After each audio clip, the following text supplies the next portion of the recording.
पत्रकार बंधुओं को मेरा नमस्कार। एक बहुत ही दुखद समाचार ये है कि हिंदुस्तान ही नहीं पूरी दुनिया में सिया धर्मगुरु के रूप में, शांति के एक दूत के रूप में, हिंदू मुसलमान की एकता के प्रतीक के रूप में, जिनकी एक पहचान थी, मौलाना कल्बे सादिक साहब, कल उनका निधन हो गया। लंबे समय से वो बीमार चल रहे थे। मैं आम आदमी पार्टी की ओर से,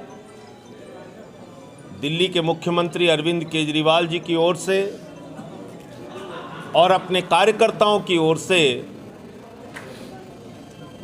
हिंदू मुस्लिम एकता के प्रतीक मौलाना कल्बे सादिक साहब को अपनी श्रद्धांजलि अर्पित करता हूं। अभी मैं उनकी मिट्टी में शामिल होकर आया हूं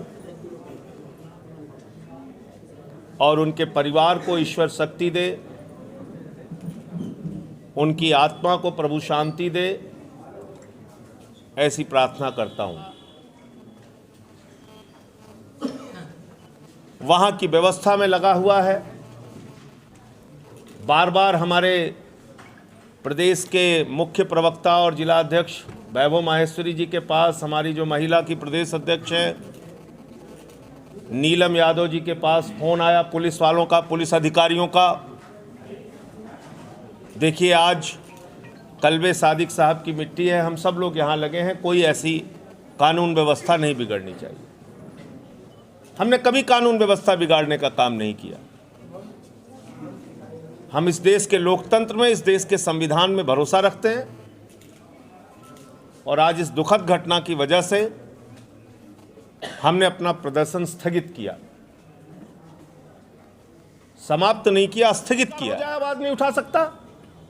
किसी का रेप के बाद मर्डर कर दिया जाए, उसके घर में कोई शोक व्यक्त करने नहीं जा सकता।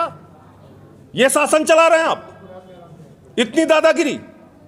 151, 107, 16 के मुकदमे में कल से लेकर आज तक आपने उन 5 लड़कों को जबरदस्ती पकड़ के जेल में रखा हुआ है, क्वारंटाइन सेंटर में आपने डाल रखा है। गजब की दादागिरी है। कल मैंने तमाम वरिष्ठ अधिकारियों से बात की। मैंने कहा, भाई वो शांतिपूर्ण प्रदर्शन कर रहे थे, उनका अपराध क्या है? बेटियों की सुरक्षा के लिए मांग करना अपराध है उत्तर प्रदेश में? मतलब बलात्कारियों के साथ आदित्यनाथ की सरकार खड़ी रहेगी और बेटियों की सुरक्षा के लिए मांग करने वाले आंदोलनकारियों को आप जेल में डालेंगे? यह सरासर तानाशाही है और आपातकाल की स्थिति उत्तर प्रदेश में है। यहां कोई आवाज नहीं उठा सकता आदित्यनाथ की सरकार के खिलाफ। और इसलिए आज मैं ऐलान करता हूं, हमारी कल की प्रदेश कार्यकारिणी की बैठक थी, आज जिला अध्यक्षों की बैठक हुई है और हम सब ने सामूहिक रूप से निर्णय लिया है, हर जिले के अंदर ईंट से ईंट बजा देंगे इस सरकार के खिलाफ। हम लोग खामोश बैठने वाले नहीं हैं। हम देखना चाहते हैं कितनी ताकत है इस सरकार की जेल में, लाठी में, मुकदमे के। 107, 16, 151 कल से आप सड़ा रहे हैं उनको। आप क्वारंटाइन सेंटर में ले जाकर डाल दिया। वहां पे मान लीजिए कोई कोविड पेशेंट हो, ये इन बच्चों को भी कोविड हो जाएगा। कौन होगा इसके गुनहगार?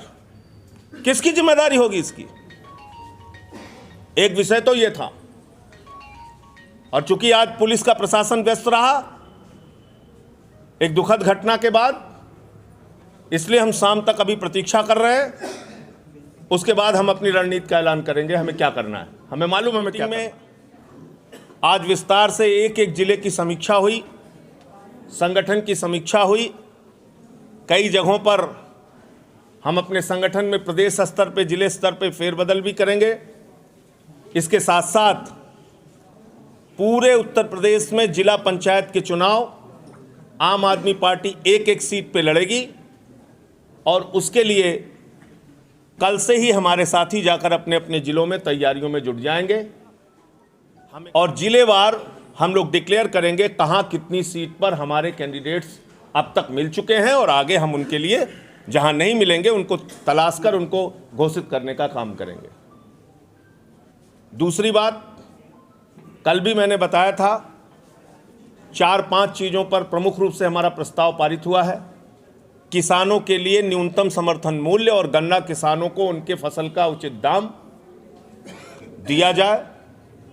आज जो किसान क्रय केंद्रों पर घोटाला और भ्रष्टाचार हो रहा है, जिसके कारण से किसानों को एमएसपी नहीं मिल पा रही है, उसको लेकर आम आदमी पार्टी ने प्रस्ताव पारित किया है। हम लोग उसको लेके एक व्यापक आंदोलन चलाएंगे। महिलाओं की सुरक्षा को लेकर, बढ़ती हुई बेरोजगारी को लेकर और शिक्षा मित्र, ग्राम विकास अधिकारी, दरोगा की भर्ती, प्रेरक शिक्षक, आंगनबाड़ी, इन सारे सवालों को लेकर आम आदमी पार्टी आंदोलन करेगी, बेरोजगारों के मुद्दे को लेकर। इसके साथ साथ बिजली का स्मार्ट मीटर जो मिल्खा सिंह से तेज भाग रहा है आदित्यनाथ जी के राज में, 2 साल से 30% ज़्यादा बिजली का स्मार्ट मीटर भाग रहा है। वो स्कैम मीटर है, स्मार्ट मीटर नहीं है। और 30% ज़्यादा वसूला गया बिजली का बिल जनता को ब्याज सहित वापस किया जाए।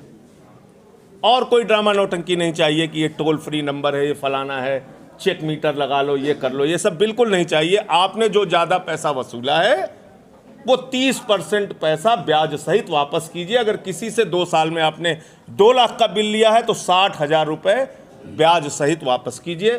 किसी से 5 लाख लिया है तो 1.5 लाख रुपए ब्याज सहित वापस कीजिए। ये मांग आम आदमी पार्टी की है। इन सारे सवालों को लेकर, उच्च शिक्षा का सवाल, फीस की बढ़ोतरी का सवाल, इन सारे सवालों को लेकर हम लोग आने वाले दिनों में अपने संगठन के माध्यम से आंदोलन और संघर्ष करेंगे। इसके साथ साथ आज बहुत सारे लोग आम आदमी पार्टी परिवार में शामिल हो रहे हैं। उनका मैं